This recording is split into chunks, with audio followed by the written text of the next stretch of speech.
Alors, je vais lancer l'enregistrement comme je dirais. Voilà, bonsoir à tous et à toutes. Si vous regardez le replay et l'enregistrement, tous les cours sont sur fr.lilmod.org. Vous pouvez comme ça rejoindre tous les directs qu'on fait pour diffuser la Torah et l'étude de la Bible. Voilà, je laisse la parole à mon père, le docteur Eli Bodbol, pour cette étude. Bonne étude. Bonsoir à tous de Jérusalem. Je suis très heureux de retrouver mes amis d'études de Boulogne et bien sûr, bienvenue aux nouveaux visages qui vont certainement devenir des fidèles de notre étude du livre de Shmuel. Ce soir, nous allons traiter essentiellement du chapitre 21 de Shmuel. Ce n'est pas grave si pour ceux qui ne connaissent pas toute l'histoire qui a précédé, ça va être l'occasion pour chacun de redire un peu le début de Shmuel. Ça se dit bien rapidement, vite. Donc, le titre de ce soir, c'est David dans la ville de Nov. J'ai intitulé cette étude Une visite aux conséquences criminelles. À qui la faute? Une visite aux conséquences criminelles. À qui la faute? Donc, je vous invite tout de suite, pour ceux qui ont un texte sous les yeux à suivre, sinon je vais lire de toute façon et je vais traduire très rapidement. Vayakom Vayeler Yonatan Bahayr. Là, on se situe après le fameux épisode bien connu de ceux qui fréquentent les synagogues et qui connaissent cette haftara par cœur. C'est la haftara où on voit tout l'épisode où David et Jonathan mettent en place une stratégie pour savoir si David devait prendre la fuite, si Shaoul, le père de Jonathan, avait des projets néfastes contre David. Alors Jonathan devait signifier à David qu'il valait mieux qu'il s'en aille, ou alors si ce n'était pas le cas. Bref, donc on a fini cet épisode. David et Jonathan se serrent dans les bras, se séparent, et notre épisode commence. Vayakom vayelach Jonathan bahaya.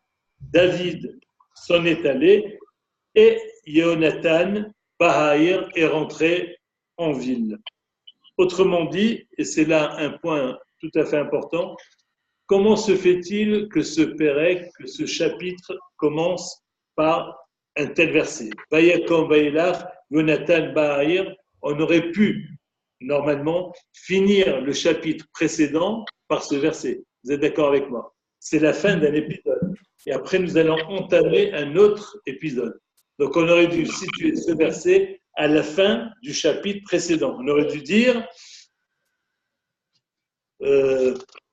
Vayomer Yonatan le David, Lech le Shalom, Asher Nishbanu Shenenu Anachnu Beshem Hashem Lemor, Hashem Yebenu Venecha Uvezaim Venacha Adolam, Vayakom, Vayelach, Yonatan Bahayr. Point. Et on entame un autre pérec, un autre chapitre. Si c'est mis là, certains commentateurs insistent sur le fait que cette mise en page est très significative. C'est-à-dire que là, nous assistons à un carrefour dans la vie et dans l'amitié de Jonathan et David. Alors, on peut être étonnant, on peut faire partie de ceux qui pensent que l'amitié de David et Jonathan, comme c'est dit dans Pirkei Avot, Ahava Shenatelu Avadava, une amitié, un amour, une affection qui n'est pas liée à quelque chose de particulier, qui n'a pas de se perpétue à tout jamais. Mais il y a des commentateurs qui considèrent que là, quand même, Jonathan avait un choix à faire. Et il a opté pour le fait de rester auprès de son père, auprès de Shaoul, alors qu'il aurait pu peut-être suivre David. On reviendra là-dessus. Simplement une remarque. Donc, je vais très rapidement pour lire l'épisode. Je vais d'ailleurs le dire directement en français, sinon ça va être trop fastidieux. David arriva à Nov. Pour situer simplement Nov, Nov se situe au nord de Yerushalayim, au nord de Jérusalem. David arriva à Nov chez le prêtre Ahimelech. Celui-ci courut à sa rencontre et lui dit: D'où vient que tu es seul et que personne ne t'accompagne? Le roi, lui répondit David, m'a donné une mission et m'a dit que personne ne sache rien de la mission et de l'ordre que je te donne. Quant aux jeunes gens, je leur ai donné rendez-vous à certaines places. Et maintenant, ce que tu as sous la main, donne-le-moi, 5 pains ou n'importe quoi. Le prêtre dit à David: Je n'ai pas de pain ordinaire sous la main, seulement du pain consacré, pourvu que tes jeunes gens se soient tenus éloignés des femmes. Certes, répondit David au prêtre, nulle femme n'était à notre portée depuis environ 2 ou 3 jours que je suis parti, et les ustensiles des jeunes gens sont restés purs. S'il en est ainsi par rapport aux choses profanes, à plus forte raison aujourd'hui que les ustensiles doivent servir à un objet consacré. Ne vous arrêtez pas là-dessus. Le prêtre lui donna donc du pain sacré, car il n'y en avait pas d'autre que les pains de proposition qu'on enlevait de devant Hachem pour y substituer le jour même du pain frais. Or là se trouvait en ce moment un des serviteurs de Shaoul, retenu en présence de Hachem. Son nom était Doeg l'Adomite. Par rapport à Doeg, bien sûr, on fera un chapitre, un développement spécial. Qui est ce personnage? Doeg Adomite. Donc, se tenait là, Doeg Adomite, intendant des troupeaux de Shaoul. David dit à Ahimelech, donc le grand prêtre, n'as-tu pas ici sous la main quelques lances ou épées? Je n'ai pas emporté ni mon épée, ni mes autres armes, car l'ordre du roi était pressant. Le prêtre répondit, l'épée de Goliath, le Philistin, que tu as vaincu dans la vallée de Térébinthe, est là, derrière l'éphod, enveloppée dans un drap. Prends-la si tu veux, car il n'y en a point d'autre ici. Elle n'a pas sa pareille, répliqua David. Donne-la-moi. David se leva le jour même, toujours fuyant devant Shaoul, et point, je m'arrête là, en saute parce que ce qui suit fera l'objet d'un prochain cours. Je saute et je passe directement dans le chapitre 22. Dans le chapitre 22, je passe directement au verset 9. Vaya'an Doeg ha'adomi ve'onitzav alavde Shaoul.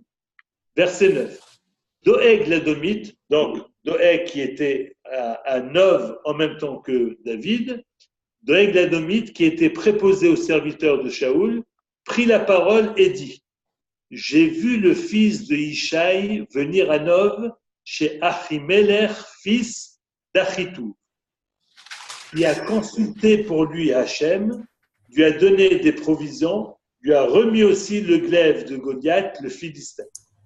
Le roi fit appeler Ahimelech, fils d'Achitouv, le prêtre, et tous les prêtres de sa famille résidant à Nov, et tous vinrent chez le roi.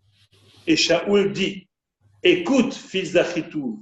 Il répondit: Je suis prêt, Seigneur. Et Shaoul lui dit: Pourquoi t'es-tu ligué contre moi avec le fils de Ishaï, en lui donnant du pain et une épée, et en consultant Dieu à son intention, pour qu'il se levât traîtreusement contre moi, comme en ce jour? Ahimelech répondit au roi: Et qui, entre tous tes serviteurs, est fidèle comme David, avec cela gendre du roi, soumis à ton autorité, honoré dans ta maison? Est-ce aujourd'hui que j'aurais commencé à interroger pour lui Dieu? Loin de moi, que le roi n'apporte aucun tort à son serviteur, à personne de ma famille, car ton serviteur ne sait rien de tout cela, ni peu, ni prou. Certes, dit le roi, tu mourras à Ahimelech, toi et toute ta famille. Et le roi dit aux satellites qui l'entouraient: Approchez et mettez à mort les prêtres de Hachem, car ils sont complices de David. Ils savaient qu'il était en fuite et ne l'ont pas dénoncé. mais les serviteurs du roi n'osèrent pas frapper et porter la main sur les prêtres de Hachem. Et le roi dit à Doeg, approche-toi et frappe les prêtres. Et Doeg l'Adomite s'approcha et frappa les prêtres. Il fit mourir ce jour-là 85 hommes portant l'éphod de lin. Et Nov, la ville des prêtres, fut passée au fil de l'épée. Hommes et femmes, jusqu'aux petits-enfants et aux nourrissants, les bœufs et ânes, menu bétail, tout au fil de l'épée. Il n'échappa qu'un fils d'Achimelech, fils d'Achitouv, nommé Éviatar, qui s'enfuit rejoignant David. Éviatar apprit à David que Shaoul avait fait périr les prêtres de Hachem. Et David dit à Éviatar, je savais ce jour-là, Doeg l'Adomite étant présent, qu'il me dénoncerait à Shaoul. C'est moi qui ai fait le malheur de toute ta famille. Demeure avec moi, ne crains rien. Qui en veut à ma vie, en voudra à la tienne, mais tu es en sûreté auprès de moi. Un épisode terrible, terrible. Je m'arrête tout de suite pour m'assurer que vous avez tous suivi l'épisode. Et s'il y a tout de suite des questions auxquelles j'essaierai de répondre au cours de mon développement. Est-ce qu'il y a des questions sur le déroulé de l'histoire?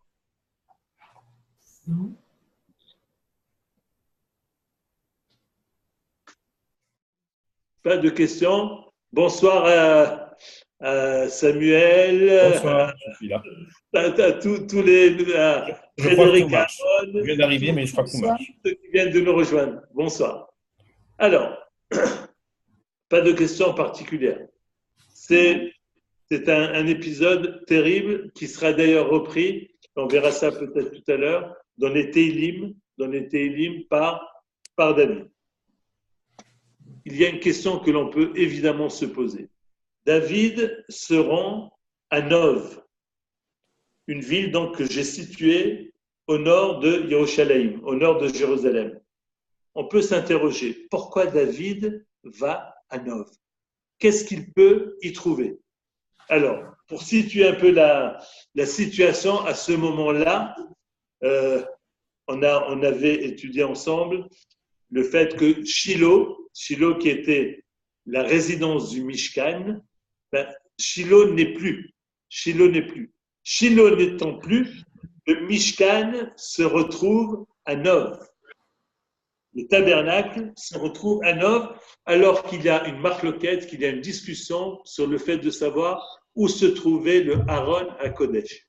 Pour certains, comme Abrabanel, le Aaron à Kodesh se trouvait également à Nov.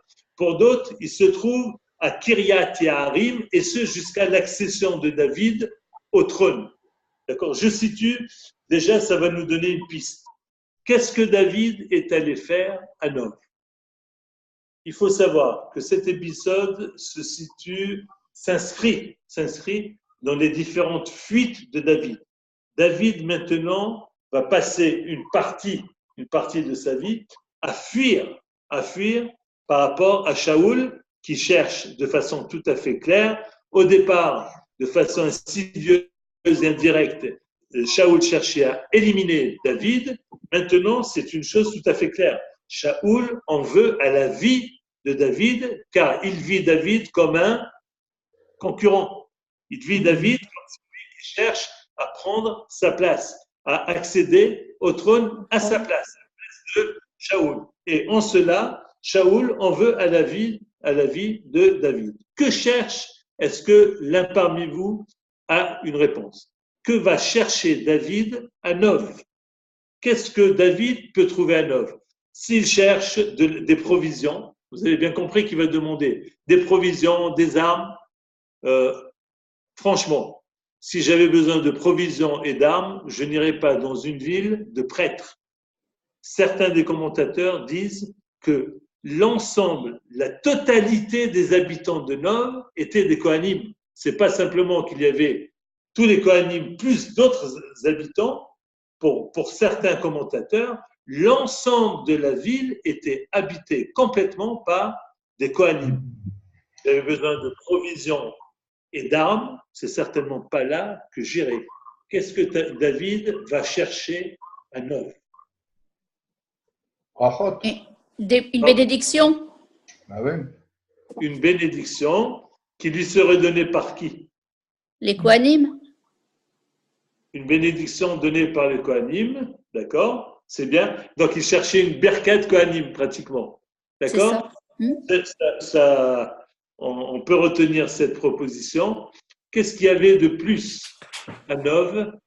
Et David, lorsqu'il cherchait une bénédiction, en général, la cherchait auprès des hommes ou auprès de Dieu? En général, Auprès de Dieu. auprès de Dieu. Si vous voulez une bénédiction auprès de Dieu et si vous voulez des informations notamment par rapport à sa trajectoire, s'il avait des questions à poser à Kadosh Baruch Hu, si David avait des questions à poser à Dieu. Pardon? Rosette, le micro de Rosette est... J'allume. Voilà. Ok, c'est ouvert. Rosette? Qu'il voulait interroger Dieu à travers le éphod. Très bien, à travers les Urim Vetumim. Les Urim Vetumim qui étaient sur le éphod, c'était le moyen pour David d'interroger Akadosh Baruch Hu. Donc David sera à Nov essentiellement parce qu'il veut être en contact, entre guillemets, avec Akadosh Baruch Hu à travers les Urim Vetumim pour se ressourcer et pour savoir si sa trajectoire, qu'est-ce qu'il doit faire. David, on va le développer. David est quand même là pris dans une espèce d'état de panique. Il faut le savoir, et ce qui va suivre va nous le prouver. Donc, David est à la recherche de réponses à ces questions, à ces interrogations. Donc, c'est normal qu'il se rende à Nov. Mais il se trouve qu'à Nov, c'est pas le lieu le mieux choisi pour avoir des armes, pour avoir de la nourriture, etc. Donc, on a vu ce qui s'est passé. Il demande de la nourriture et il est obligé de prendre de l'echem à panim. Là-dessus, on reviendra. Il demande des armes, mais il n'y a pas d'armes dans une ville de Kohanim. La seule arme qui est là, c'est laquelle? Prière. De Goliath. Tout à fait. C'est l'épée de Goliath. L'épée de Goliath qui a été prise par David lui-même. Et on voit que Achimelech, le prêtre, prend quelques précautions. C'est pas lui qui la donne à David. Il dit à David, si tu veux la prendre, prends-la. Pour quelle raison? Simplement, pour une raison simple. C'est que Achimelech n'est pas sûr que cette épée qui a vu tomber un homme, qui a vu tomber Goliath, soit une épée qui puisse porter, entre guillemets, porter chance à David. Donc, il n'est pas sûr que ça soit une bonne chose que David prenne cette épée, mais David se saisit de cette épée et se dit qu'au contraire, cette épée est le symbole de mon engagement pour le Ham Israël et le symbole de mon engagement pour le peuple d'Israël, puisque lorsque Goliath avait lancé son défi, un seul homme a relevé le défi, c'était David Améler, qui n'était pas encore Méler, c'était le petit David, le seul à relever le défi. Pourquoi? Pour une seule raison. Il voulait faire un Kiddush Hashem, parce que lui a compris que Goliath ne cherchait pas simplement à se confronter à un Ben Israël, il cherchait par cela à abaisser, à affaiblir l'image du Dieu d'Israël. C'est ce que David va dire lorsqu'il dit « Je sais très bien que ce Harel, cet incirconcis, est là pour, entre guillemets, maudire le Dieu d'Israël, pour abaisser le Dieu d'Israël. » David relève le défi et donc pour David, ce Khérev, cette épée, est le symbole de son engagement, pas simplement pour lui, mais pour Akadosh Baruch Hu, au service du Ham Israël. Et à partir de ce moment-là, David va, de façon progressive, David va devenir l'Evaham, va devenir le cœur du peuple, qui est la place que reconnaissent les écrits au roi. Le roi est l'Ev, c'est le peuple, c'est le cœur du peuple. J'avance. Dans cette histoire, nous assistons à quoi? Nous assistons si on veut lire au premier degré. Nous allons lire d'abord premier degré. Premier degré, que pensez-vous, je vous pose la question, que pensez-vous de l'attitude de David dans cette histoire? Marche.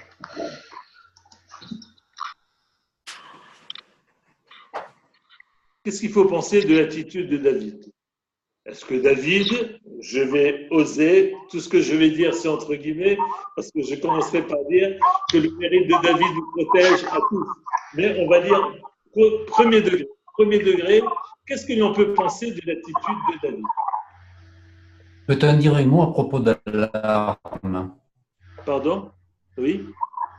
Il n'y en a aucune autre. Et c'est celle qui a permis quand même de couper la tête du Philistin. Il n'y a aucune autre arme, il est dit dans le texte. Et c'est l'arme qui avait permis de battre les Philistins. Je sais pas. Je n'entends pas très bien. Est-ce que vous pouvez reposer la question? Vas-y, Marcel. Oui. On t'entend. Oui, le texte nous précise qu'il n'y avait pas d'autre arme. Et cette arme est justement l'arme qui avait permis la défaite, la débandade des Philistins.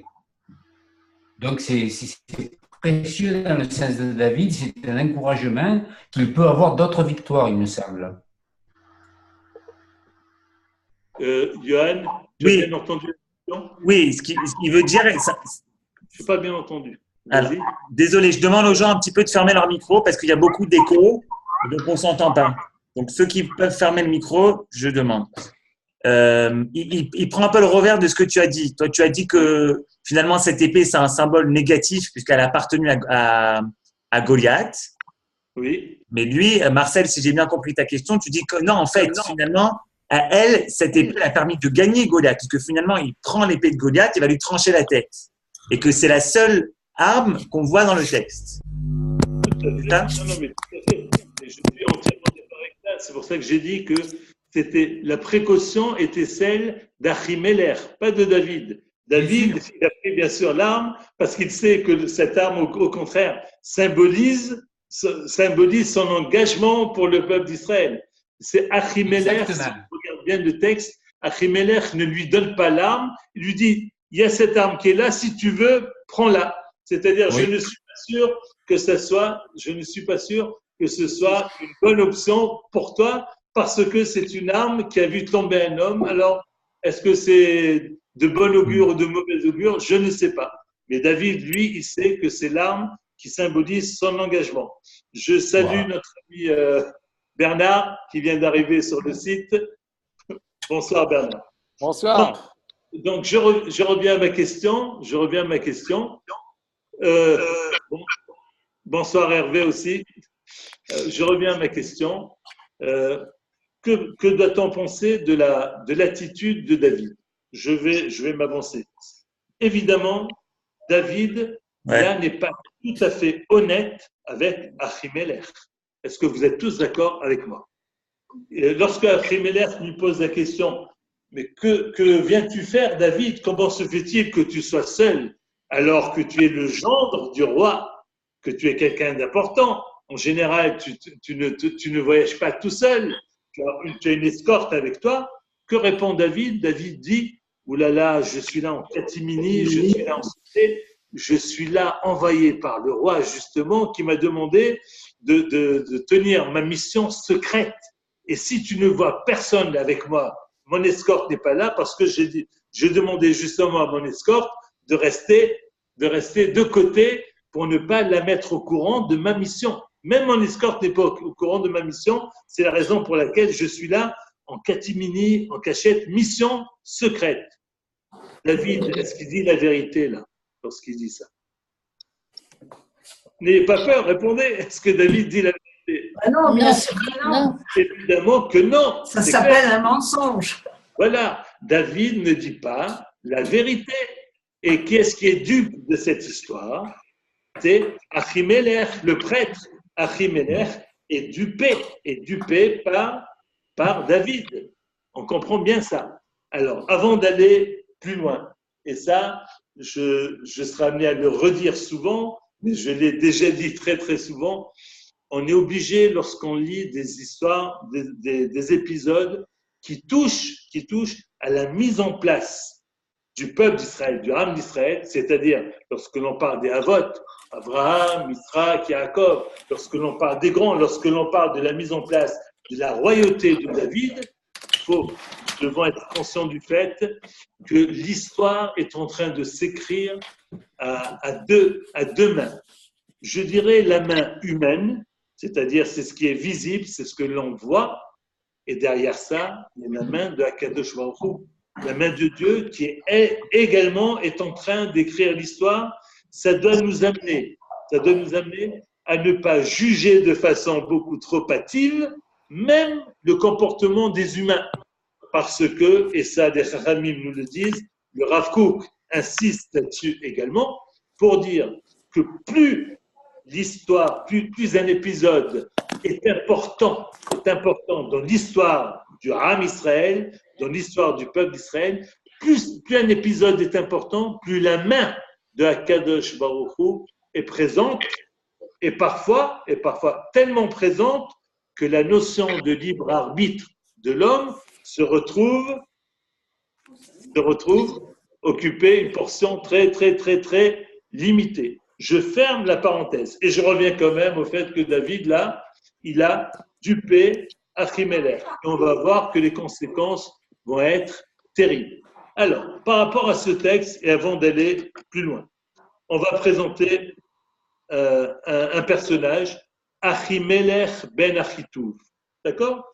Qui est Achimelech ben Achitouv?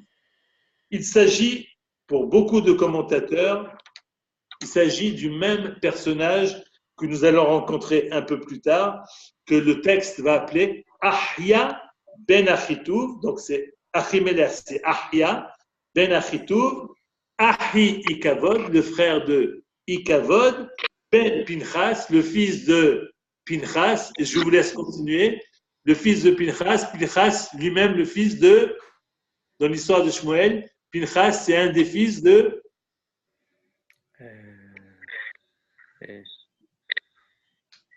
Eliezer. Non, dans Shmuel, dans le livre de Shmuel. Oui. Qu'est-ce qui était le grand prêtre? Élie. Élie, très juste. Élie. Donc je reprends. Achimelech n'est autre que Achia, fils de Achitouv, le frère d'Ikavod, fils de Pinchas, Ben Élie, le fils de Élie. Élie, le grand prêtre. Élie, le grand prêtre, au temps de Shmuel. Shmuel Hanavi a été élevé à la maison de Élie. On se souvient de tout ça. Il a été élevé par Élie, le grand prêtre. Donc Achimelech est un descendant direct de Élie. C'est important à savoir. On va voir quelle va être la fin d'Achimelech et vous allez faire vous-même le lien avec ce qui avait été décrété contre Élie et toute sa famille. D'accord? Je passe. Dans ce texte que nous avons lu, on voit que David demande des provisions et il n'y a pas d'autre provision que les chen apanim, les pains de proposition. D'accord? Je ne vais pas entrer dans les détails. Mais une question se pose là. La question, chacun de vous peut la poser. Il est écrit clairement dans la Torah, clairement, il y a un interdit clairement relaté dans la Torah. La Torah dit Vehaya, en parlant de lechem apanim, des pains de proposition, Vehaya le Aharon ul banav, il sera réservé à Aharon et à ses enfants, c'est-à-dire aux Kohanim, Va'achaluhu, ils le mangeront, Bemakom Kadosh, dans un lieu saint, qui Kodesh Kadashim Hulo, car ce pain est saint des saints, mais Ishe Hashem, Chok Olam, c'est un chok, c'est une décision de Kadosh Baruch Hu. Personne d'autre que Aaron et ses enfants, c'est-à-dire les Kohanim, ne peuvent consommer du lechem apanim, des pains de proposition. comment se fait-il que David ait pu prendre des pains de proposition pour les consommer? J'attends une réponse. Que celui qui a une réponse ouvre son micro. Écoute un truc là. Écoute. Je sais pas. Comment il y a eu la permission de manger du pain, c'est ça la question? Lechem apanim. Oui, C'est du pas pain. du pain. Lechem apanim. Dans le Mishkan, c'est sur le Shulchan. Sur le Shulchan du Mishkan, il y avait des pains de proposition. Je ne vais pas faire un développement là-dessus. Oui. N'est-ce pas, Frédéric Aaron? Les pains de proposition. Oui, ouvre ton micro. Ouvre ton micro. D'accord? Peut-être parce que c'est le roi, il a une permission Ben oui. spéciale. Parce que c'est le roi. Mais David n'est pas encore roi d'Israël. Il a été loin, mais c'est une option qui n'a pas. N'était-ce Merci. pas parce que les pains devaient être remplacés ce jour-là? Peut-être parce qu'il avait faim. Les pains étaient changés ce jour-là Il y a là une bonne réponse. aussi. Bernard, c'est toi qui as dit qu'il avait faim? Non, je dis peut-être qu'il avait faim. Oui, mais attends, tu peux sourire. Ah oui, en cas de nécessité. C'est Eh oui. parce qu'il y avait la vie est en jeu. La vie C'est était en ça. jeu. Sa Sa vie était en jeu. est en jeu, d'accord? Eh bien, Et là, on a le droit de sauver C'est une une vie. On a le droit oui. on a le droit de manger pour sauver une vie. On a le droit de les manger pour sauver Oui. une vie. Oui, une dérogation, quoi. Eh bien, je fais bien de vous donner la parole. Écoutez, alors, d'abord, première réponse du Radak, qui est fort connu. Le Radak donne une première réponse. Il dit que ici est appelé Lechem Apanim, ce qui est en réalité l'Achme Toda. C'était des pains de remerciement. C'était des pains que l'on apportait avec le Korban Toda. Ça, c'est la position du Radak. Mais ce n'est pas la position du Midrash, oui, qui va vous suivre. Le Midrash vous a suivi, il vous a entendu, il vous a écouté. Le Midrash dit qu'on était là dans un cas de force majeure, car David risquait de mourir de faim. Et alors, écoutez ce que dit Oui, tu as dit ça avec un grand sourire, Bernard, mais en réalité, tu étais dans le vrai. Tu vois, tu es bien inspiré. Même à Boulogne. C'est pas encore à Jérusalem, mais il y a quand même de l'inspiration, même à Boulogne. Le Yalkut Shimoni, le Midrash Yalkut Shimoni dit la chose suivante. Kevan shelo matzah sham ki im lechem apanim, du fait que David n'ait trouvé sur place à Nov que des pains de proposition. Amarlo David a dit à Achimelech, donne-moi ce pain-là, donne-moi ce lechem apanim, de façon à ce que nous ne mourions pas de faim. Et ça fait que les fachos d'Oché Shabbat.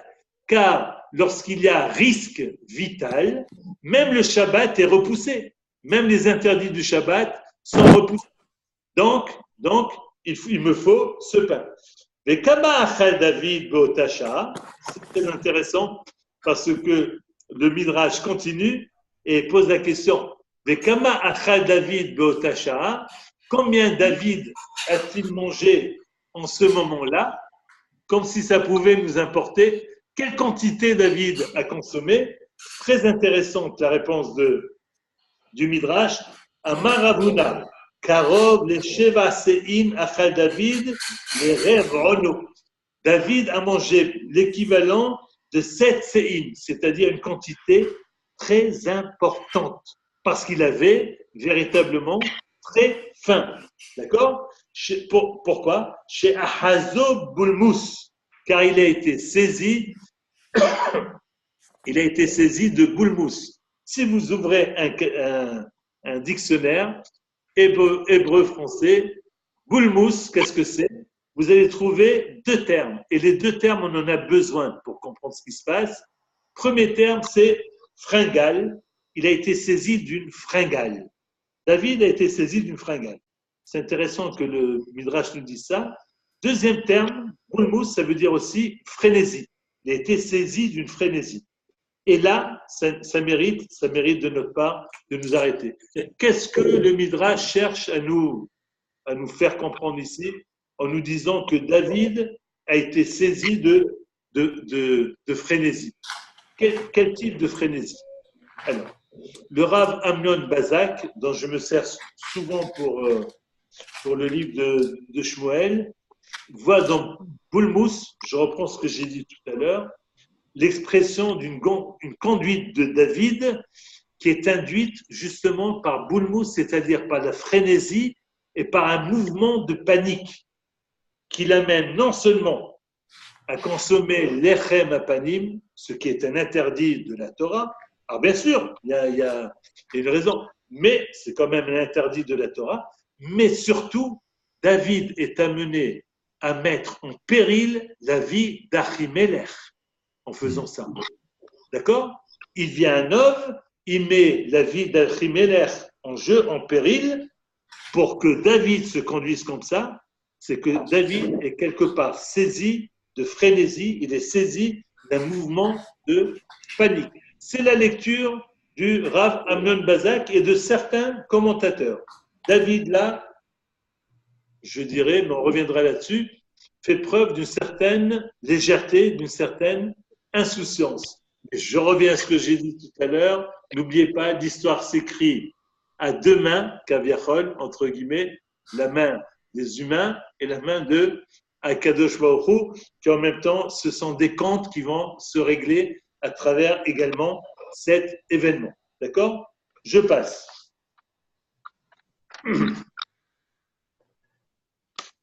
N'était-ce pas le jour où les pains de proposition sont changés? C'était le jour où les pains sont changés, nous dit le verset 6. Ils étaient ôtés devant Hachem. Oui. Déjà. Et donc, c'était pas des pains qui devaient rester encore en présence d'Hachem. C'est une des réponses. C'est une des réponses que donnent les commentateurs. Voilà. Je pense rapportée également par Abrabanel. Très bien. Merci. C'est très bien. On suit de près. C'est bien. Alors,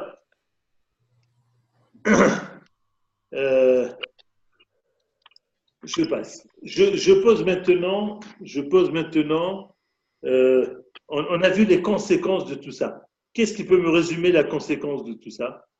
La conséquence de cet épisode, ça a été quoi? La destruction de toute la famille de Nov et des prêtres de la famille d'Achimelech et de tous les prêtres de la ville de Nov. Et de tous les habitants de Nov. Et de tous les habitants de Nov. Le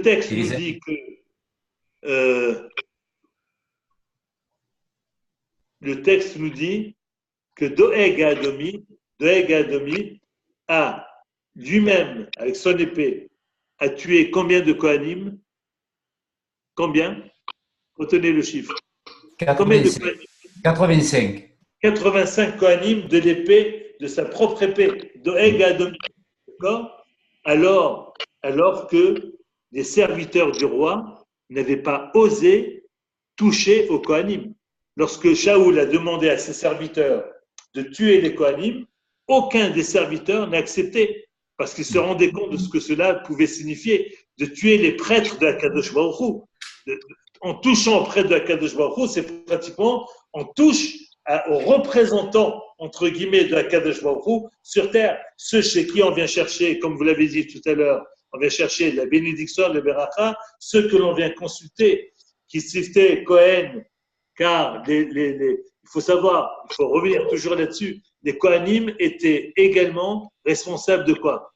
Responsables de l'enseignement de la Torah. C'est de leur bouche que l'on attendait le savoir, la connaissance, et la connaissance avec un da'at, avec un dalet majuscule, c'est-à-dire pratiquement la pensée, la vie de Akadosh Baruch Hu sur ce qui se passait au niveau individuel et au niveau collectif. Donc, lorsque Shaoul a donné l'ordre à son escorte de tuer les prêtres de Nov, personne n'a osé toucher aux prêtres. Seul Doeg Adomi a pris son épée et a tué 85 prêtres. Il a fait couler le sang de 85 prêtres de la ville de Nov. Et après, ça a été la razzia. ça n'a pas pu ne pas vous parler. Regardez la façon dont c'est décrit, cette destruction de Nov. On ne peut pas ne pas y penser lorsque l'on voit ça. Qu'est-ce qu'il est écrit? Qu'est-ce qui a été tué? Qu'est-ce qui a été tué? Voilà.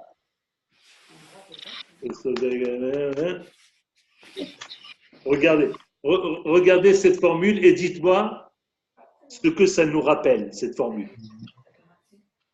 Ve'et Nov ira Kohanim, et Nov, la ville de Kohanim, Hikal Ficherev, il a frappé au fil de l'épée, Me'ish ve'ad Isha, les hommes, les femmes, Me'olel ve'ad Donek, des petits-enfants aux nourrissons, les bœufs, le menu bétail, les bœufs, les ânes, le menu bétail, tout au fil de l'épée. Ça nous rappelle quoi, ça? Shaoul, qui a... C'est-à-dire Amalek. Amalek. Ça nous rappelle la consigne qu'avait reçue Shaoul, lorsqu'il avait reçu la consigne d'effacer Timchet Zecher Amalek Mitachat Hashamayim. Oui, cette consigne qui a été donnée à Shaoul, et Shaoul n'a pas respecté cette consigne puisque Il a perdu sa royauté. Il a épargné le roi. Il a épargné Le roi. Il a épargné Le bétail. Il a épargné également Le le menu bétail. Des Il a femmes. trouvé des arguments pour expliquer le pourquoi et le pourquoi. A eu pitié du roi parce qu'il voulait apporter des holocaustes, des offrandes à Kadosh Baruch Hu, etc. C'est très frappant de voir la consigne qui n'a pas été suivie par Shaoul. Shaoul l'a appliquée, mais ce n'était pas une consigne, plus du tout une consigne de Kadosh Baruch Hu. Shaoul l'a appliquée contre les serviteurs de Kadosh Baruch Hu, contre les prêtres de Kadosh Baruch Hu. Il a mis à feu et à sang une ville entière de Kohanim. Hommes, femmes, enfants, menu bétail, tout est passé au fil de l'épée. C'est terrible, c'est terrible. Je continue. On va s'interroger. Donc, on a suivi, on reviendra bien sûr sur la personnalité de Doeg Adomi. Qui est Doeg Adomi. D'accord? On va revenir là-dessus. Mais avant ça, je pose une question.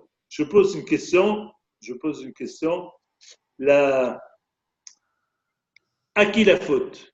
Là, on assiste à des conséquences. C'est comme ça que j'ai intitulé notre étude, une visite aux conséquences criminelles.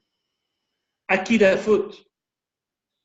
À qui la faute? Je vous pose la question et je ne donnerai pas tout de suite un quitus à qui que ce soit. Après, on verra ce que pensait Khamim, la Gemara. Mais comme ça, je pose la question. Simplement, sans chercher à trop approfondir, quand je lis cette histoire, je m'interroge à qui la faute? Il y a quelque chose de terrible qui est arrivé là. C'est le sort de Ir Anidachat. Je ne sais pas, est-ce que vous vous souvenez, dans la Torah, il y a Ir Anidachat, c'est une ville où on a décidé de faire Avodah Zara, une ville entière d'Eretz Israël, où on a dit, dorénavant, nous allons vouer tous un culte étranger, un culte à Avodah Zara, ça s'appelle Ir Anidachat. Cette Ir, il faut qu'elle soit détruite de cette façon-là. D'accord? Or là, il s'agit, encore une fois, de la ville des prêtres de Akadosh Baruch Hu. La ville où celui qui voulait se ressourcer spirituellement venait là, pour se ressourcer spirituellement, au contact des Kohanim. Celui qui voulait étudier la Torah, à votre avis, il allait dans quel yeshiva en ce moment-là? Celui qui voulait étudier la Torah, et nous allons voir tout à l'heure, je ne vais pas vous découvrir quelque chose, mais celui qui voulait étudier la Torah, il allait à Nov. C'était le Kollel, la Yeshiva, tout ce qui était spirituel en Israël se trouvait à Nov. Et là, Nov, Shaoul lui a réservé le sort que l'on réserve à Iranidachat, à la ville qui s'est entièrement. Pardon? Mais pourquoi? Et pourquoi? Ah, très, très intéressant. Et tu vas répondre à la question, Bernard. Tu vas répondre à la question. Et là, je souhaiterais que, déjà, simplement, encore une fois, restons au premier degré. Au premier degré, quand on lit cette histoire, oui, pourquoi Shaoul a fait ça? Pourquoi Shaoul a fait ça? Il ne faut pas chercher midi à 14h. Hein. C'est simple. Pourquoi Shaoul a fait ça? Un esprit de vengeance. Évidemment, une vengeance par rapport à quoi? Par rapport à qui? Par rapport à ce qui lui est arrivé. À la perte de la Par royauté. rapport à sa propre vie. Oui, c'est-à-dire. Il était roi à l'époque? Non, il n'était pas roi. Non, il était roi. Shaoul, c'est le roi. Ah ouais. Shaoul, c'est le roi d'Israël. D'accord. Je ne parlerai pas encore, Roger, je ne parlerai pas encore de vengeance, je parlerai du fait que c'est un roi qui décrète. Le roi s'est senti trahi par Achimelech, il s'est senti trahi par le grand prêtre, par Achimelech. Ben, pour lui, ça ne lui suffit pas. Je vais pas faire de comparaison avec un autre personnage où il est dit dans une Megillah, mais je ne ferai pas plus de comparaison.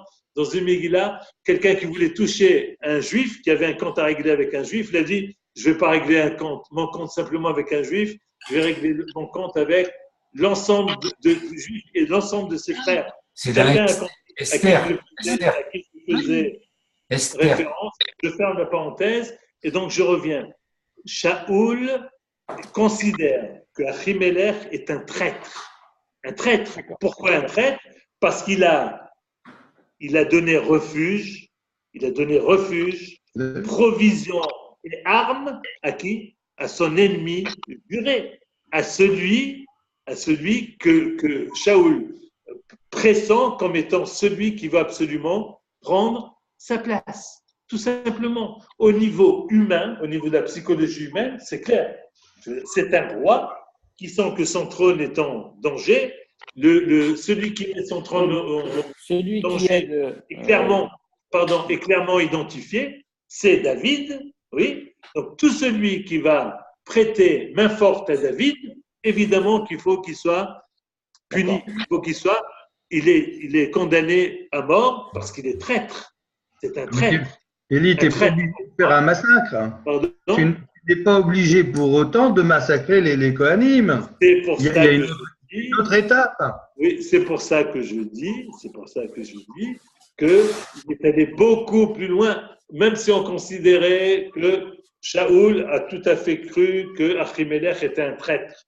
Et un traître mérite la mort. Celui qui est traître par rapport au roi d'Israël, il mérite la mort. Là-dessus, il n'y a pas de discussion. D'accord? Mais évidemment qu'il a dépassé de loin.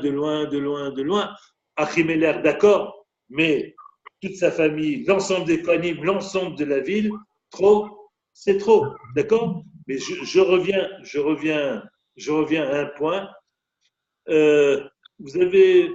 Qui est-ce qui a vendu la mèche à la fin? Un Édomite. Edom. Doeg Adomi. D'accord? Doeg Adomi a vendu la mèche. Oui. Est-ce que Doeg Adomi a rapporté les choses, a rapporté les événements tels qu'ils se sont passés? Il faut que l'on se pose la question. Est-ce que Doeg Adomi a rapporté au roi Shaoul les événements tels qu'ils se sont passés? Ou est-ce qu'il a oublié simplement un petit détail?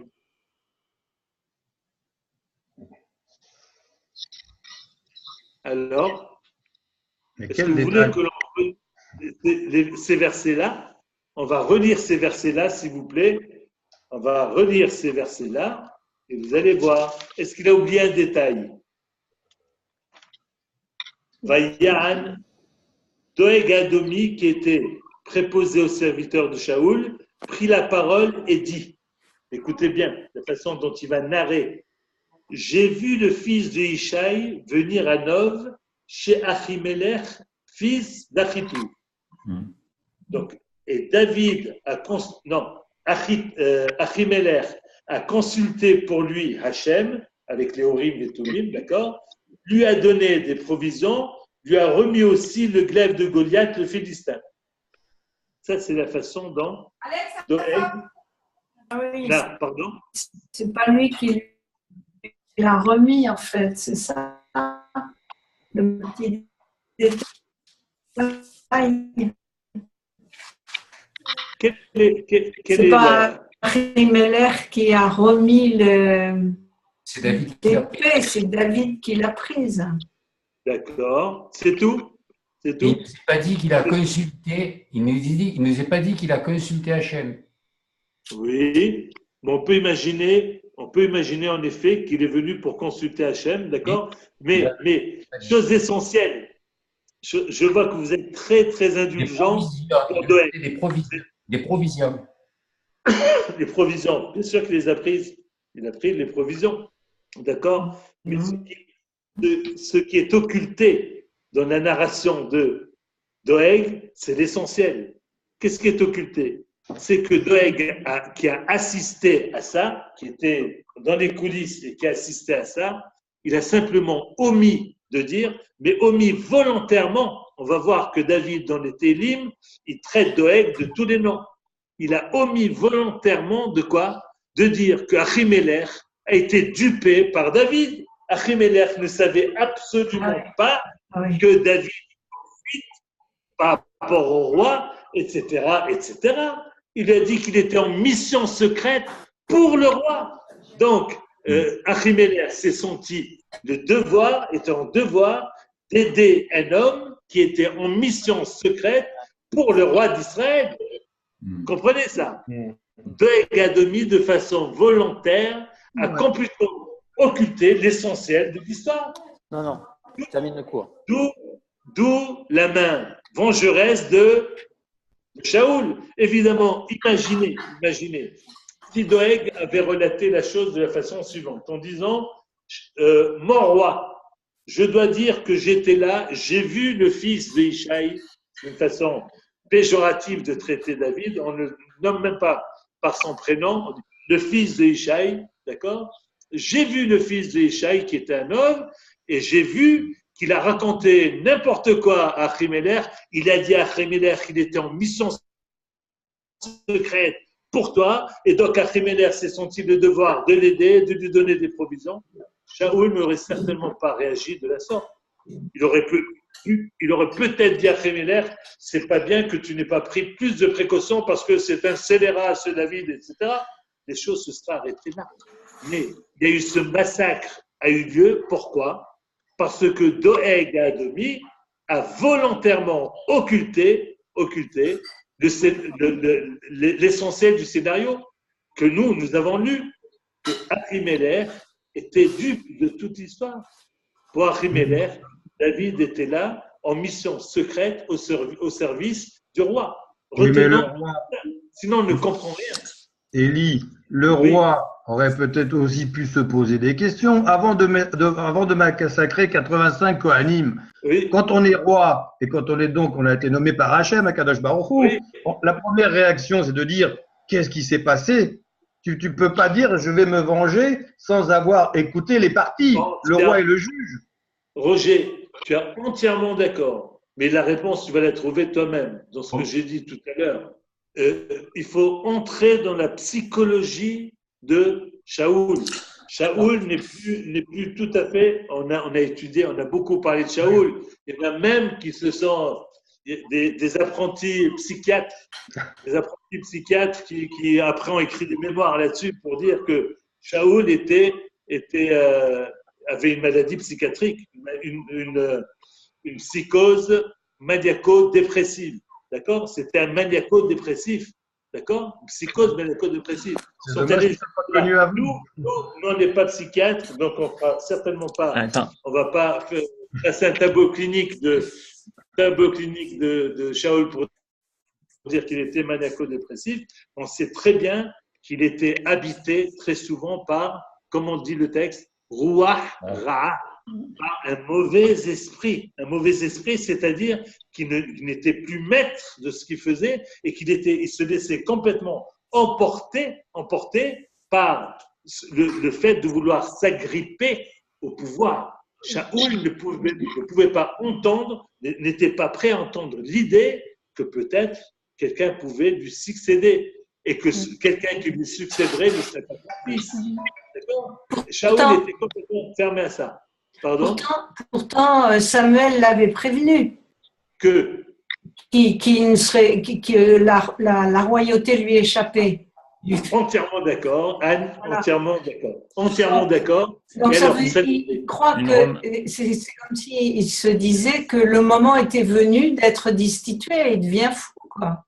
Oui, Anne, vous avez tout à fait raison, mais ça vient au contraire renforcer tout ce que nous sommes en train de dire. C'est-à-dire, et ça, c'est pour ça qu'il faut entrer un peu dans la psychologie de Shaoul.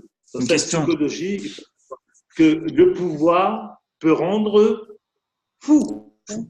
L'attrait du pouvoir peut rendre fou. Ça veut dire quoi, fou? C'est-à-dire, on devient sourd, même aux paroles du prophète, on devient aveugle à une réalité tangible, on devient sourd et aveugle, pris.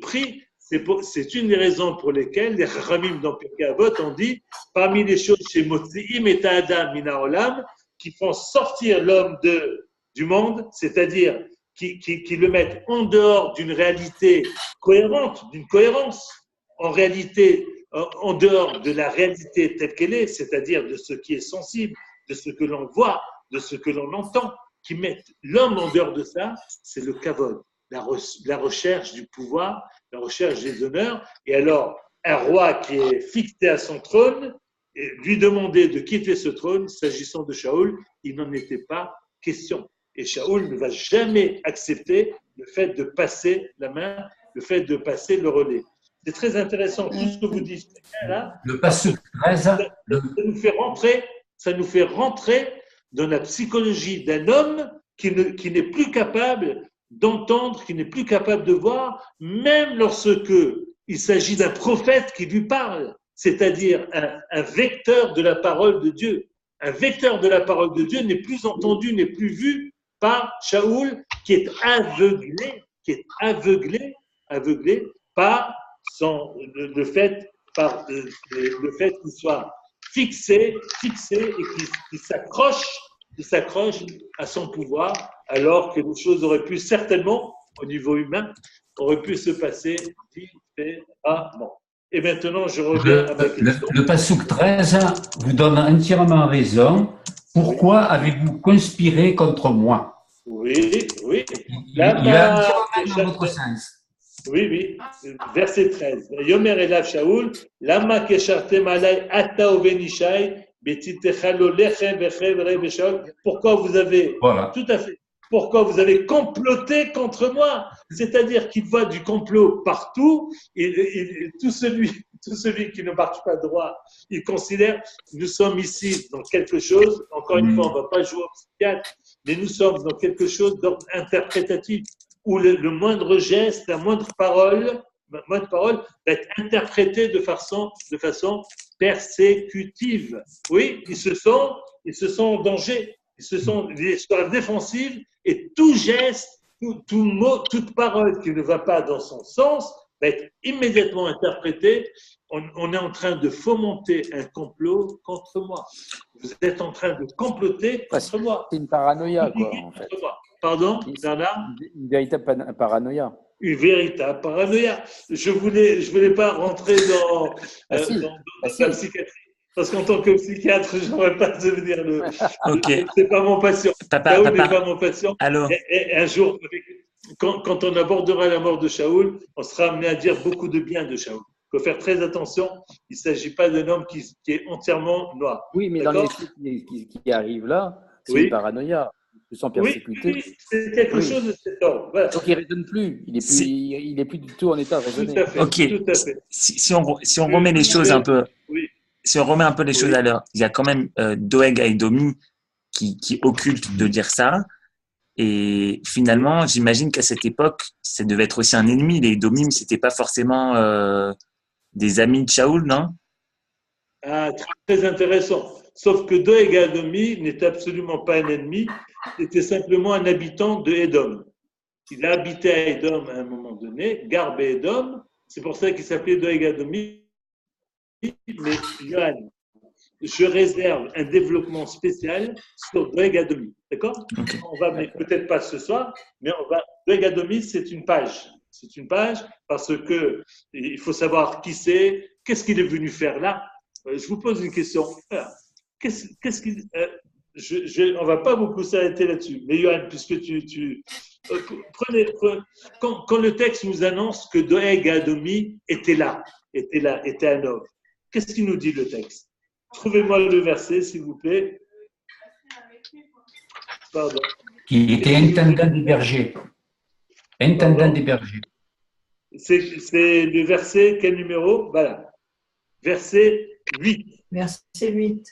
Verset 8. Je dis, Vesham ish me'avde Shaoul bayomahu. Et là-bas, il y avait un homme des serviteurs de Shaoul en ce jour-là, Ne'atzar lifne Hashem, qui était mot à mot, si j'étais en Israël et que je parlais hébreu, je dirais Ne'atzar, ça veut dire quoi? Atzor, c'est quoi? Stop. Atzor, c'est arrêter. Qui était retenu, Ne'atzar lifne Hashem, retenu devant l'Éternel. Ça veut dire quoi qu'il était retenu devant l'Éternel? Je vous pose la question. Réfléchissez. Je ne vais pas donner la réponse tout de suite. Allez, que chacun réfléchisse. Et là-bas se trouvait en ce jour-là Doeg Adomi qui était Ne'etzar lifnei Hashem, retenu devant l'Éternel. Ça veut dire quoi? Kaviachol, l'Éternel. Qu'est-ce que ça veut dire retenu devant l'Éternel? Ça rappelle un peu Bilam, un peu, non? C'est-à-dire qui était avec son ânesse, qui avait le chemin bouché par Dieu, comme si Dieu l'avait arrêté, l'avait stoppé. Non? Je sais pas. Une idée. Alors, je vous invite pas à regarder Rachi, parce que vous allez tomber de vos chaises. Moi, j'ai failli tomber de ma chaise la première fois, il y a un certain temps, quand j'ai étudié ça. Ne'atzar lifnei Hashem, si vous regardez Rachi, mais je ne vais pas m'arrêter là-dessus, hein. C'était juste pour signifier à Yohan que ce n'était pas un ennemi, que ce n'était pas un édomite, etc. D'accord? Écoutez bien ce que dit Rachi, c'est extraordinaire. Ne'atzar lifnei Hashem. Pour Hashem. Otzer atzmo lifnei ohel moed. Il était là, il s'est arrêté spécialement au Mishkan. Au Mishkan, il est venu pour être au Mishkan. Pourquoi? La'asok baTorah. Il est venu étudier la Torah. Parce que je vous ai dit tout à l'heure qu'en ce temps-là, celui qui voulait vraiment étudier la Torah avec des grands rabbinim, il allait dans quel yeshiva? Il allait dans quel collège? Il allait à Nov. Alors, Doeg Adomi, messieurs, dames, et c'est là qu'on commence à découvrir l'ambivalence totale du personnage sur lequel on reviendra. D'accord? Oui. Il était là, messieurs, dames, pour étudier la Torah. Extraordinaire. Oui. Mais il a tué 85 Kohanim de son épée, il a participé à la razzia de l'ensemble de la ville, etc. Et il a occulté, bien sûr, de raconter l'histoire telle qu'elle s'était passée. On reviendra. C'est un chapitre à part. Bernard. C'était un islamiste, à mon avis. On retient ça, on la met de côté, on reviendra là-dessus. D'accord? Je reviens maintenant à la question, la faute à qui? Alors, tout à l'heure, j'ai précisé une chose et je reviens là-dessus. Je vous invite à ouvrir une page dans Sanhedrin. Sanhedrin, c'est Daf, chez moi, Kav Gimel Hamoud Bet. Dans d'autres éditions, c'est Kav Dalet Hamoud Aleph. D'accord? Écoutez bien ce que dit l'Agmara. Amar Rabbi Yochanan Mishum Rabbi Yossé ben Kisma. Rabbi Yochanan dit au nom de Rabbi Yossé ben Kisma. Gdola legima, Shehika shete mishpachot misrael. Shneemar adevar asher lokidemu etrem balechem ou bamayim. Je reviens, donc, Gdola Legima,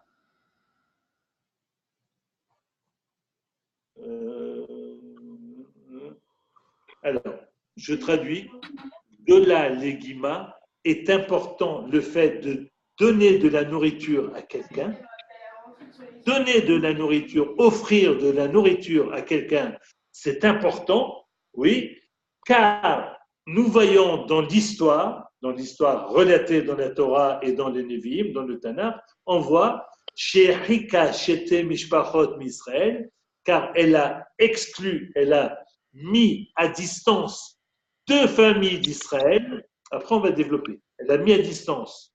Je reprends. Tout le monde suit. Il est important d'offrir de la nourriture. Il est important d'offrir de la nourriture. Parce que le fait de ne pas offrir de la nourriture a mis à distance deux familles d'Israël, comme il est dit, Adevar Asher Lokidemu Etrem Balechem ou Bamayim, s'agissant, je lis le passouk entier de la Torah, que vous connaissez tous par cœur, la Torah dit, Lo yavo Amoni ou Moavi Bikal Hashem, les descendants de Ammon et de Moab ne seront pas acceptés dans l'assemblée de Akadosh Baruch Hu, c'est-à-dire ne peuvent pas intégrer le peuple d'Israël, les Ammonites et les Moabites. Pourquoi? La Torah dit Al-Devar Asher Lokidemu Etrem Balechem ou Bamaim. Parce que lorsque vous avez traversé le désert en sortant d'Égypte, ils ne sont pas venus devant vous, Balechem ou Bamaim, avec du pain et de l'eau pour vous offrir des provisions. Pour cela, ils ont été exclus. Ils ne peuvent pas s'incorporer, s'inscrire dans le peuple d'Israël. D'accord? Ve Rabbi Yochanan Didé Ama. Et Rabbi Yochanan, s'agissant de la même chose, a dit la chose suivante. Macheket et akrovim, umkarevet et arechokim. Uma'alemet enaim min hareshaim, umashra shechina anevia baal, veshigato olazadon. Écoutez bien. Rabbi Yochanan, s'agissant du même sujet, dit la chose suivante. Essayons de retenir. On va voir à quel point c'est important. Le fait d'offrir à boire et à manger, de ne pas offrir, peut avoir des conséquences redoutables. Qu'est-ce que ça peut avoir comme conséquence? Il dit Macheket et Takerovim. Elle met à distance ceux qui sont proches. Umkarevet et Arechokim. Elle rapproche ceux qui étaient à distance. Uma'alemet enaim min harshaim. Elle induit le fait qu'Akadosh Baruch Hu, entre guillemets, Kaviachol, ferme les yeux par rapport à certains méfaits des Rechaim, fait comme s'il ne les avait pas vus, oui, ou Bashra Shechina Anevia Baal, et elle fait même que la Shechina, la providence divine, est capable de venir sur des prêtres du Baal, oui, les Shigator Lazad. Maintenant, on va développer. Macheket et Takerovim, lorsqu'on a dit qu'elle est susceptible d'éloigner ceux qui étaient proches, ça on l'apprend de Ammon et Moab, les Ammonites et les Moabites, oui, puisqu'eux étaient proches. Étaient proches comment? En quoi ils étaient proches? Ammon et Moab. Ce sont des enfants de Ruth. De Lot.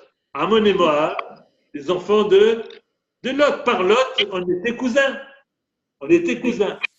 Macheket et Takerovim. Elle met à distance des parents proches, elle les met à distance. Umkarevet et Arechokim. Elle rapproche ceux qui étaient loin. Essayez de trouver, c'est pas facile. Où est-ce qu'on voit que un personnage très connu dans la Torah, je vais tout vous dire, qui a même une paracha qui porte son nom, oui, est entré dans l'histoire par le fait qu'il ait dit à ses filles, mais appelez-le qui viennent partager notre pain. Yitro. Rosette, tout à fait. Yitro, qu'est-ce qu'il a dit? De Amar Rabbi Yochanan. Rabbi Yochanan nous apprend. Bisra, par le mérite, Kirenlo biochal lechem, Yitro a dit à ses filles, mais parce que les filles avaient raconté une histoire. Quelle était l'histoire? Les filles de Yitro sont rentrées plus tôt que de coutume. Elles sont rentrées plus tôt que de coutume. Alors il leur a dit, mais que faites-vous là? Elles étaient normalement en train de faire paître et d'abreuver le troupeau. Elles sont rentrées plus tôt que de coutume. Le père, les voyant, il leur dit, que faites-vous là? Elles ont répondu, c'est bien de connaître quand même des psukim par cœur. Allez, Bernard, il t'arrive de lire la paracha. Alors, qu'est-ce qu'elles ont répondu? Ish mitzri hitzilanu miyad haroim. Rapide ça. Ish mitzri hitzilanu miyad haroim. Un Égyptien, un homme égyptien, nous a sauvés des griffes des bergers. Et si vous regardez Rashi là-bas, Ish mitzri, bien sûr, c'est Moshe Rabbeinu qui était habillé comme un Égyptien, puisqu'il a fui alors qu'il faisait partie de la cour du pharaon, d'accord? Itzilan miyad haorim nous a sauvés des griffes des bergers. Pourquoi? Rashi rapporte là-bas que les bergers, à cette période, Yitro avait, comme on dit les prêtres qui changent avait retourné sa veste. Avait retourné sa veste. Yitro qui avait essayé toutes les divinités, oui, et qui était le grand prêtre de Midian, de la Avodah Zarah, grand prêtre de Midian, Yitro s'était, entre guillemets, rapproché, avait commencé à se rapprocher. En tout cas, il a quitté la prêtrise. Un jour, il s'est levé, il leur a dit, jusque-là, j'étais le pape, aujourd'hui, je ne suis plus le pape, je n'y crois plus. Je ne crois plus à tout ce que j'ai pu, au Dieu, entre guillemets, auquel nous avons tous voué un culte. Je n'y crois plus aujourd'hui que les bergers ont décidé ce jour-là de prendre les filles de Yitro et de les jeter dans le puits. Ish mitzri hitzilanu miyad haroim, un Égyptien nous a sauvés des mains des bergers. C'est Moshe qui a défendu les filles de Yitro. Bref. En tout cas, Kirenlo biochal lechem, appelez-le et qu'il mange, par ce mérite-là, Zachou benebana viashu belishkat agazit. Extraordinaire. Les descendants de Yitro ont siégé au même endroit, à l'endroit des Sanhédrin. Les fils de Yitro ont siégé au lieu des Sanhédrin.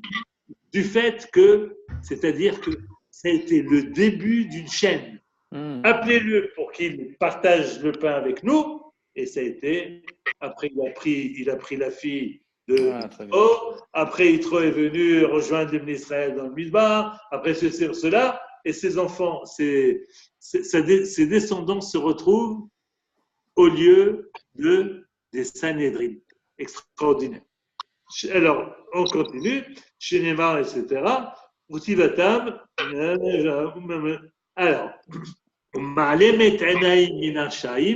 on a dit, et donc le fait de donner ou de ne pas donner, oui, fait qu'Akadosh Baruch Hu, entre guillemets, ferme les yeux par rapport à des méfaits des Réchaïm.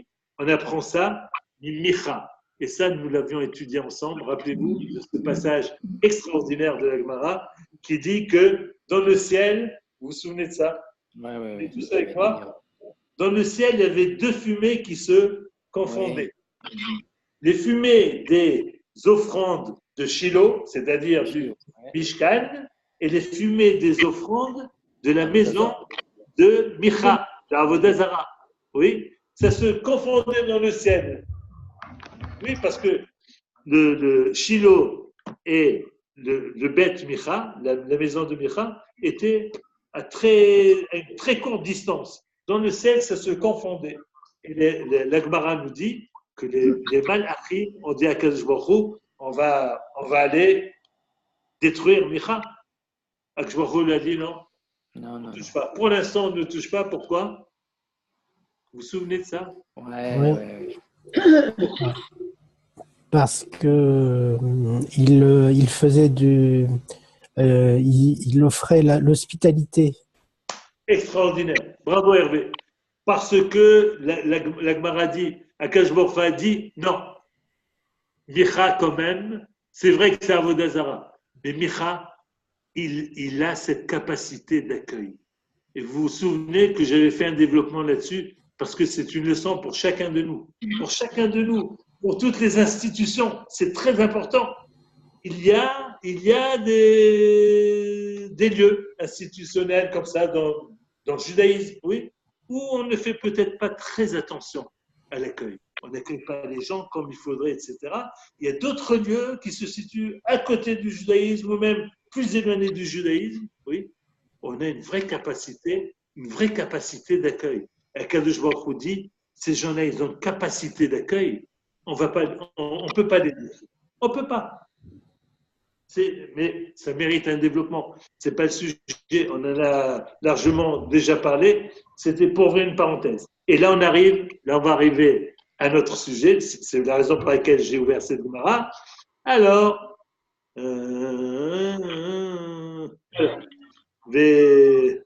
Veshigata Olazadon, écoutez bien, et ce qui est fait de façon involontaire devient à des conséquences terribles, et ce qui est fait de façon involontaire, shogeg, la chose shogeg, ou Veshigata, son shogeg, c'est ce qui est fait involontairement. Et ce qui a été fait involontairement peut induire des choses comme si ça avait été complètement volontaire, des conséquences terribles. Où est-ce qu'on voit ça? C'est Amar Rabbi Yehuda Amar Rav, et là je vous demande d'être très attentifs. Il m'allait, il varu Yehonatan le David, Shefe Kikarot Lechem, Lo Neherga Nov Era Kohanim, Velo Nitra Doeg Adomi, Velo Neherag Shaul ou Shloshet Banav. Extraordinaire. Écoutez bien. Il m'allait, si Yehonatan, l'ami, plus que l'ami de David, s'il lui avait ce jour-là prêté 2 pains, l'Onerga Nov n'aurait pas été détruite. Nov, la ville des Kohanim, n'aurait pas été détruite, virgule. Vélonitra Doegadomi, et Doegadomi n'aurait pas été repoussé définitivement de la vie de Olam Haba, parce que Doegadomi fait partie de ceux que l'on cite comme étant ceux qui n'ont pas de place, le Olam Haba, oui. Velo Neherak Shaoul Shloshet Banav, et Shaoul et ses 3 enfants ne seraient pas tombés à la guerre, tués par l'ennemi. Est-ce qu'on a bien entendu ce que dit la Gemara? C'est terrible. C'est terrible. Non, si je repose la question, la faute à qui? On ne peut pas s'arrêter là-dessus. On ne peut pas dire que ce soit la faute de Yehonatan. Mais ça veut dire quoi? Ça veut dire quoi? Si on s'arrête là-dessus, ça veut dire surtout que parfois, chacun de nous, ça c'est une leçon pour chacun de nous, c'est pour ça qu'il faut faire un zoom, là-dessus. Chacun de nous, il faut que nous interrogions, est-ce que nous avons suffisamment le souci de l'autre? Est-ce que nous avons le souci de l'autre? On sait très bien, on cite souvent cet exemple, on sait très bien que très souvent, dans notre immeuble, si on habite un immeuble, il y a des personnes âgées qui sont là déshydratées, qui n'ont pas beaucoup de quoi manger, qui ne peuvent pas se déplacer, qui ne sont pas autonomes, etc. Est-ce que l'on pense, plutôt que d'aller vaquer à nos occupations, vaquer à nos loisirs, etc., est-ce que l'on se dit, je vais prendre 5 minutes pour aller sonner chez la voisine dont je sais qu'elle n'est pas très autonome. Madame, je vais faire mon marché. Est-ce que je peux vous apporter quelque chose? Est-ce que vous avez besoin de quelque chose? Vous avez peut-être besoin de médicaments. Peut-être que le médecin vous a prescrit, mais vous n'avez pas le moyen d'aller à la pharmacie. C'est des choses simples, d'accord? Dans le quotidien. Est-ce que nous avons le souci de l'autre? Quand la Torah dit « Ve'ahavta l'ereacha kamocha », nous, on prend ça comme bon, c'est bien. Il faut aimer ton prochain comme toi-même. Mais ce n'est pas un concept. On sait très bien que la Torah, ce ne sont pas des concepts. Ce qui fait la spécificité de la Torah, c'est quoi? Ce sont les mitzvot. Mitzvot, c'est Il y a mitzvot assez et mitzvot le assez. On est dans l'action. On est où il faut faire, où il faut surtout ne pas faire. Quand la Torah dit Ve'ahavta le'acha kamocha, il ne s'agit pas d'une belle idée. Ouais. Il y en a qui se servent de ça comme il y en a qui ont fait d'ailleurs des religions de l'amour. Religion de l'amour. L'amour, c'est un concept. D'accord? C'est non. Ve'ahavta le'acha kamocha, la Torah elle va te donner plein de mitzvot qui viennent se relier à ça. Oui? Tu ne peux pas voir ton Bien sûr. Ton ami dans le besoin, ton prochain, quel qu'il soit, ton prochain dans le besoin, sans lui venir en aide. Tu ne peux pas voir l'âne même de ton prochain croupir sous son fardeau et ne pas aller l'aider. Même si ce prochain, tu n'as pas une sympathie pour lui, même si tu as un niveau d'empathie très, très, très négatif même. Négatif, Hamor Sona Acha. Même si c'est de ton ennemi, il faut aller l'aider. D'accord? Est-ce que nous avons le souci de notre prochain? Et on ne mesure pas. Pourquoi il faut avoir ce souci? Et pourquoi la Gemara vient nous raconter ça? C'est une lecture en tout cas. C'est la lecture de ce soir. On peut avoir beaucoup de lectures, cette Gemara. Bezrat Hashem, on en fera d'autres. Mais la lecture de ce soir, c'est parfois un petit geste. Un petit geste peut sauver une vie, peut sauver une ville, peut sauver un être de se perdre totalement de ce monde et du monde à venir, d'être condamné à la mort, au retrait définitif, d'accord? Et peut sauver un roi et ses enfants, oui, de la mort. C'est fort, oui. Et le corollaire, parfois, un petit geste que l'on ne fait pas, oui. On n'a pas été attentif, on n'a pas eu le souci de l'autre. Ce jour-là, on a préféré aller faire autre chose, d'accord? On a fermé les yeux, on est passé, on a changé de trottoir, etc. Ça peut entraîner, ça peut avoir des conséquences terribles. La conséquence s'agissant de Jonathan, qui n'a pas donné Epeshogeg, c'est pour ça qu'on a commencé par dire, Jonathan n'a pas fait ça volontairement. Jonathan, s'il avait su, s'il avait pu savoir, évidemment qu'il serait allé pétrir lui-même le pain pour le remettre à David. Jonathan n'a pas pris la mesure, il n'a pas imaginé Jonathan. Mais le fait est là. Le fait est là. Jonathan a pris ce jour-là la décision, et on ne va pas en vouloir à Jonathan, pris la décision de se séparer de David. C'est pour ça, c'est la raison pour laquelle j'ai commencé par mettre l'accent sur le premier verset de notre chapitre qui paraît pas à sa place. Vayakom, Vayelach, David s'est levé et parti, virgule, Jonathan Ba'ir, et Jonathan s'en est allé vers la ville. D'accord? C'est-à-dire chacun a fait son choix, et Jonathan est allé vers la ville. Jonathan, peut-être qu'il aurait dû se dire, nous allons nous quitter. Mais David, il entame maintenant un lent parcours de fuite. Oui, peut-être que je devrais lui donner des provisions, peut-être même lui donner une arme, peut-être avoir ce souci-là par rapport à lui. Il n'a pas eu ce souci involontairement. Je vous dis encore une fois, s'il y avait pensé, il serait allé lui-même pétrir la pâte pour lui faire du pain. Il n'y a pas pensé, c'était involontaire. Et pourtant, les conséquences sont terribles. Je répète les conséquences. L'Oneherga Nov Aira Kohanim, une ville entière de Kohanim n'aurait pas été décimée. L'Onitral de Egadomi n'aurait pas été exclu du monde futur définitivement. Il fait partie de ceux pour lesquels il est dit En laem chelek leolam haba, ils n'ont pas de part au monde futur. De Egadomi, dont je vous ai dit qu'il s'était rendu à Nov, je rapporte ce que Rashi a rapporté du Midrash, oui, parce qu'il a été retenu devant l'Éternel, parce qu'il était allé à Nov pour étudier la Torah. Ça veut dire quoi? Ça aussi, c'est que de leçons il y a à retenir de toute cette histoire, mais les leçons, nous les tirons la semaine prochaine. Je peux juste poser une question. Moi, il y a quelque chose qui me surprend. Oui.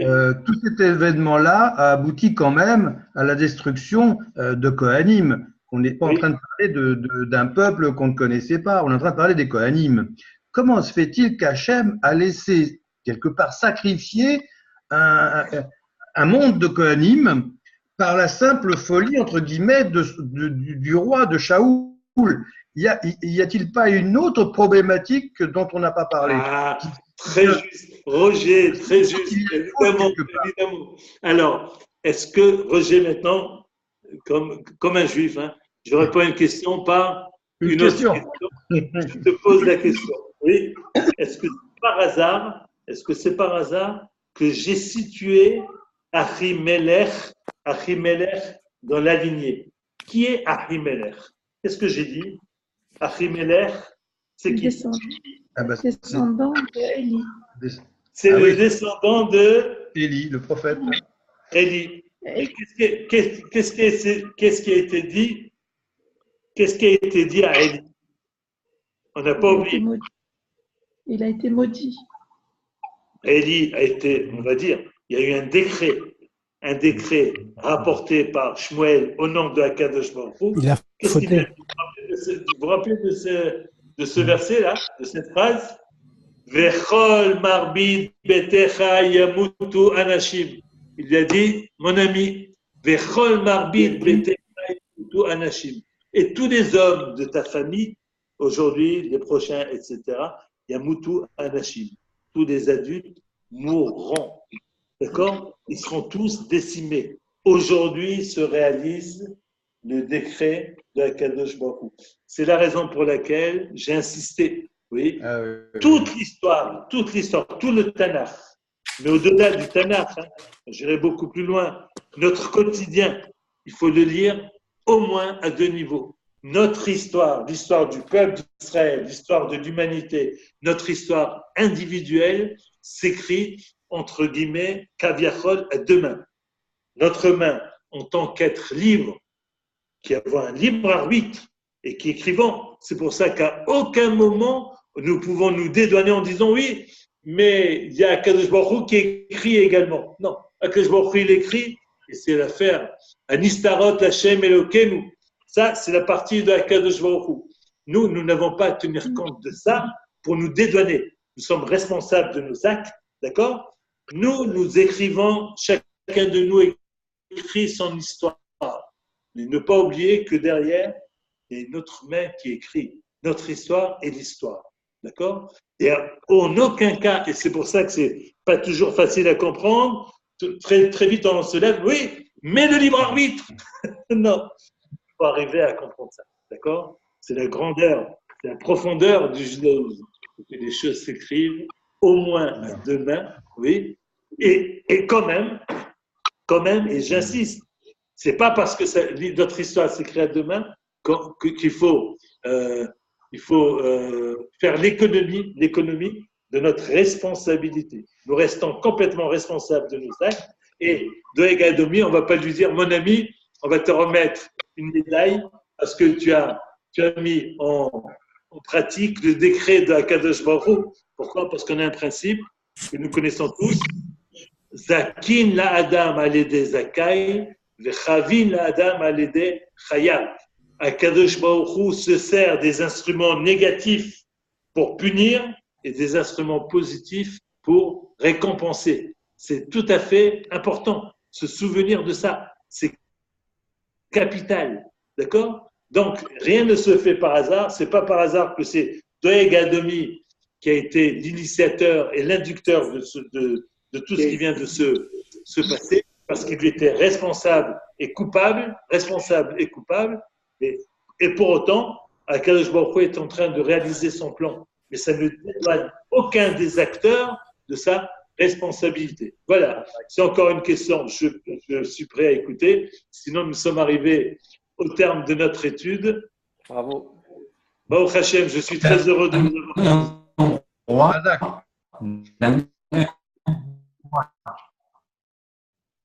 Qu'est-ce qui parle? D'un roi devait